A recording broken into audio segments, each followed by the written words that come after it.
Hello, madiscarding nanay. Magluluto ko ngayon ng pork sinigang. At ito ang mga rekado niya. Ayan. Itong baboy ay pre-cooked. May mga panggisa tayong ditong kamatis, sibuyas, bawang at siling haba. Ang mga gulay na talong, sitaw, kangkong. May pangpaasim.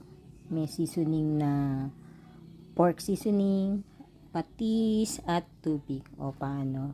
Madiscarding nanay, atin nang simulan ang ating pagluluto.